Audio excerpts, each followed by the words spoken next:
എനിക്ക് ഇന്ന് വന്നൊരു സംശയമാണ് കേട്ടോ. അത് എനിക്ക് വന്ന സംശയം എന്ന് വെച്ചാൽ, എനിക്ക് ഒരു കുട്ടി മെസ്സേജ് ഇട്ടതാണിത്. നമ്മുടെ പ്രതിലിപിനെ കുറിച്ചിട്ടുള്ള ഡൗട്ടുകൾ തന്നെയാണ് ചോദിച്ചിട്ടുള്ളത്. ഗോൾഡൻ ബാഡ്ജ് കിട്ടാൻ വേണ്ടി 200+ ഫോളോവേഴ്സ് 5 സ്റ്റോറീസ് എഴുതിയിടുന്നെന്ന് പറഞ്ഞല്ലോ. അതിൽ നമ്മൾ എഴുതിയിടുന്ന സ്റ്റോറീസ് ഓരോന്നും മിനിമം എത്ര ഭാഗം വരെ ഉണ്ടാവണമെന്ന് ചോദിച്ചിട്ടുണ്ട്. അത് 5 സ്റ്റോറീസും തുടർക്കഥ ആവണം എന്ന് നിർബന്ധമില്ല. അത് ഷോർട്ട് സ്റ്റോറി എഴുതിയിട്ടാലും നമുക്ക് ആ 5 സ്റ്റോറി എന്നുള്ള സംഭവം ശരിയായി കാണും. പിന്നെ അതിന് ഇത്ര വേർഡ്സ് ഒന്നും നിർബന്ധമില്ല. കുറച്ച് വേർഡ്സിൻ്റെ 5 സ്റ്റോറി ഷോർട്ട് സ്റ്റോറി എഴുതിയിട്ട് കഴിഞ്ഞാൽ അത് കറക്റ്റായി. ഇനി എത്ര മാസം കൊണ്ട് എഴുതിടാൻ സാധിക്കും? അത് ഒറ്റ മാസത്തിലായിരിക്കണം നമ്മൾ ആ 5 സ്റ്റോറിയും എഴുതിടേണ്ടത്. ഇനി ഇതിൽ ഗോൾഡൻ ബാഡ്ജ് കിട്ടുന്നതിൽ ബുദ്ധിമുട്ടുണ്ടോ എന്നൊക്കെ ചോദിച്ചിട്ടുണ്ട്. അതിൽ ഞാൻ പറഞ്ഞത് മനസ്സിലായെന്ന് വിചാരിക്കുന്നു. ഷോർട്ട് സ്റ്റോറി എഴുതിയിട്ട് കഴിഞ്ഞാൽ നമുക്ക് കറക്റ്റായി 200 ഫോളോവേഴ്സും 5 ഷോർട്ട് സ്റ്റോറി എഴുതിയിട്ട് കഴിഞ്ഞാൽ ഗോൾഡൻ ബാഡ്ജ് കിട്ടും. തുടർക്കഥ തന്നെ ആവണമെന്ന് നിർബന്ധമില്ല. അതിൽ പാർട്ടുകൾ എത്ര എഴുതിയാലും കുഴപ്പമില്ല.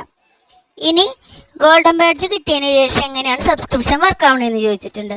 ഗോൾഡൻ ബാഡ്ജ് കിട്ടിയതിന് ശേഷം നമ്മുടെ സ്റ്റോറി ഓട്ടോമാറ്റിക്കായിട്ട് 15ാമത്തെ പാർട്ട് വരെ ലോക്കില്ലാതെയും 16ാമത്തെ പാർട്ട് തൊട്ട് ലോക്കിലുമായിരിക്കും വായിക്കാൻ കഴിയുക. ഇനി ഇൻ കേസ് നമ്മുടെ സ്റ്റോറി ലോക്കിലായില്ല എന്നുണ്ടെങ്കിൽ നമ്മുടെ ഹോം പേജിൽ തന്നെ നമ്മൾ എഴുതിക്കൊണ്ടിരിക്കുന്ന സ്റ്റോറീസ് ഇങ്ങനെ വന്ന് കിടക്കുന്നുണ്ടാവും. ആ ഓപ്ഷൻ എടുക്കുക.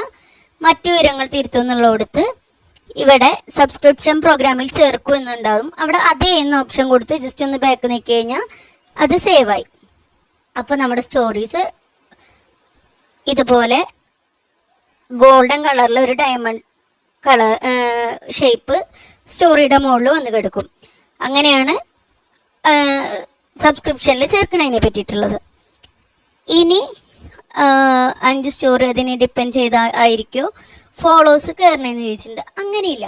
ഇപ്പം നമുക്ക് ഫോളോവേഴ്സ് കിട്ടാൻ വേണ്ടിയിട്ട് നമ്മൾ പരമാവധി കൂടുതൽ ഫോളോവേഴ്സ് ഉള്ളവരെ പോസ്റ്റുകളിൽ പോയിട്ട് നമ്മുടെ സ്റ്റോറി ഇട്ട് കൊടുത്തിട്ട് നമ്മൾ സപ്പോർട്ട് ചെയ്യാൻ പറയാം. അതുപോലെ തന്നെ നമ്മുടെ ഫേസ്ബുക്കിൽ തന്നെ പ്രതിലിപിയുടെ മലയാളം ടൈപ്പ് ചെയ്ത് കൊടുത്തു കഴിഞ്ഞാൽ ഗ്രൂപ്പുകൾ കിട്ടും.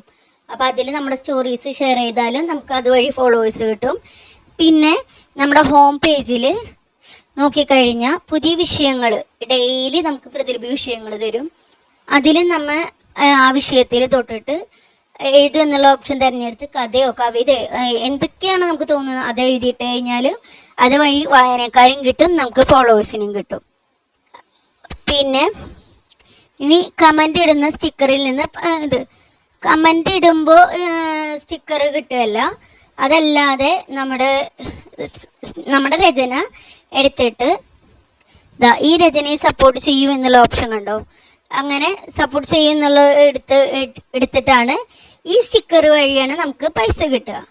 അപ്പോൾ എൻ്റെ കയ്യിൽ കോയിൻ ഉണ്ടെന്നുണ്ടെങ്കിൽ ഞാൻ ഇതിലേതെങ്കിലും ഒരു സ്റ്റിക്കർ സെലക്ട് ചെയ്യുകയാണ് ചെയ്യുക. സെലക്ട് ചെയ്ത് സ്റ്റിക്കർ നൽകൂ എന്നുള്ള ഓപ്ഷൻ കൊടുത്തു കഴിഞ്ഞാൽ നിങ്ങൾക്ക് സ്റ്റിക്കർ കിട്ടുന്നതായിരിക്കും. ഇനി ആ പ്രതിലിപ അവാർഡിൽ പങ്കെടുക്കുന്ന കഥകളും 5 സ്റ്റോറീസ് പെടും. അങ്ങനെ ഗോൾഡൻ ബാഡ്ജ് ഇല്ലെങ്കിൽ നമുക്ക് എഴുതിടാന്ന് പറഞ്ഞിട്ടുണ്ട്. അപ്പോൾ നമുക്ക് എഴുതിയിട്ടുകൊണ്ട് കുഴപ്പമില്ല, 5ൽ പെടുകയും ചെയ്യും. പിന്നെ നമ്മൾ സ്റ്റിക്കർ കൊടുക്കുമ്പോൾ നമ്മുടെ അക്കൗണ്ടിൽ നിന്നാണോ പണം പോകാമെന്ന് ചോദിച്ചിട്ടുണ്ട്. ഒരിക്കലും അല്ല. നമ്മൾ ഇവിടെ എൻ്റെ കോയിൻസ് എന്നുള്ള ഓപ്ഷൻ തിരഞ്ഞെടുത്ത് കഴിഞ്ഞാൽ അതാ റീഡിങ് ചലഞ്ച് ഉണ്ട്. ഇതിൽ 21 ദിവസത്തെ ചലഞ്ചാണ് വരുന്നത്. ആദ്യത്തെ ഒരാഴ്ച നമ്മൾ വിടാതെ ഓരോ ദിവസവും ഓരോ രചന വീതം വായിച്ചിട്ടുണ്ടെങ്കിൽ ഒരാഴ്ച കൊണ്ട് നമുക്ക് ആദ്യം 5 കോയിൻ കിട്ടും. പിന്നെ 21ാമത്തെ ദിവസം നമുക്ക് 20 കോയിന് നമുക്ക് ലഭിക്കും. അത് ഡെയിലി നമ്മൾ സ്റ്റോറീസ് വായിച്ചു പോയിരിക്കണം. അങ്ങനെ കഴിഞ്ഞു കഴിഞ്ഞാൽ നമുക്ക് കിട്ടുന്ന കോയിൻ മറ്റൊരാൾക്ക് നമുക്ക് സ്റ്റിക്കർ വഴി കൊടുക്കാവുന്നതാണ്. അങ്ങനെ അതല്ലാതെ നമ്മുടെ അക്കൗണ്ടിൽ നിന്ന് ഡയറക്റ്റ് പൈസ പോകത്തില്ല. നമുക്കിനി പൈസ വേണം എന്നുണ്ടെങ്കിൽ സ്റ്റിക്കർ നമുക്ക് പൈസ കൊടുത്തിട്ട് വാങ്ങാനും കഴിയും. അങ്ങനെയും അതിനും ഓപ്ഷൻ ഉണ്ട്. ഇവിടെ എൻ്റെ കോയിൻസ് എന്നുള്ളടത്ത് കോയിൻസ് വാങ്ങും എന്നൊരു ഓപ്ഷൻ ഉണ്ട്. അതെടുത്തു കഴിഞ്ഞാൽ നമുക്ക് വാങ്ങാനായിട്ട് കഴിക്കും. 20 കോയിൻസാണ് 10 രൂപയ്ക്ക് കിട്ടുക. 100 കോയിൻസ് 50 രൂപയ്ക്ക് കിട്ടും. 5 എണ്ണം ഫ്രീ ആയിട്ടും കിട്ടും. അങ്ങനെയാണ് കിട്ടുക കേട്ടോ. ഇതൊക്കെയാണ് അപ്പോൾ ആളുടെ ഡൗട്ടുകൾ വന്നിട്ടുള്ളത്. ഇനിയിപ്പോൾ നമുക്ക് നമ്മുടെ എല്ലാ ഓപ്ഷനും ക്ലിയറായി നമുക്ക് ഗോൾഡൻ ബാഡ്ജും കിട്ടിക്കഴിഞ്ഞാൽ എൻ്റെ സമ്പാദ്യം എന്നുള്ളടത്ത് 50 രൂപ അതിൽ മേലെ ആയിക്കഴിഞ്ഞാൽ അവിടെ ജസ്റ്റ് തൊട്ട് കഴിഞ്ഞാൽ ഇങ്ങനൊരു പേജ് വരും. ഇതിൽ ബാങ്ക് വിവരങ്ങൾ കാണുക എന്നൊരു ഓപ്ഷൻ കണ്ടില്ലേ, അവിടെ ആയിരിക്കും ബാങ്ക് വിവരങ്ങൾ ചേർക്കുക എന്നൊരു ഓപ്ഷൻ നിങ്ങൾക്ക് കാണിക്കുക. ആ കാണിക്കുമ്പോൾ നിങ്ങളവിടെ പാൻ കാർഡ് ആയിട്ട് കണക്റ്റഡ് ആയ ബാങ്ക് അക്കൗണ്ട് നിങ്ങൾക്ക് ചേർക്കാവുന്നതാണ്. അവിടെ തന്നെ നിങ്ങളുടെ ഫോൺ നമ്പറും ചേർക്കുക. എന്നിട്ട് സേവ് ചെയ്ത് കഴിഞ്ഞാൽ എല്ലാ മാസവും 10-ാം തീയതിക്കുള്ളിൽ നിങ്ങൾക്ക് ആ പൈസ കയറും. അതുകൂടാതെ എല്ലാ മാസവും ലാസ്റ്റ് 30-ാം തീയതി അല്ലെങ്കിൽ 31-ാം തീയതി ആയിട്ടായിരിക്കും നിങ്ങൾക്ക് എത്ര രൂപയാണോ കയറിയത് അത് നമ്മുടെ പ്രൊഫൈലിൽ കാണിക്കുക. അത് കഴിഞ്ഞ് ആ പൈസ തന്നെ പിന്നത്തെ മാസം 10-ാം തീയതിക്കുള്ളിൽ നിങ്ങളുടെ ബാങ്ക് അക്കൗണ്ടിൽ കയറുന്നതായിരിക്കും. ഇനി എന്തെങ്കിലും ഡൗട്ട് ഉണ്ടെന്നുണ്ടെങ്കിൽ നിങ്ങൾക്ക് കമൻ്റ് ആയിട്ട് ചോദിക്കാവുന്നതാണ് കേട്ടോ.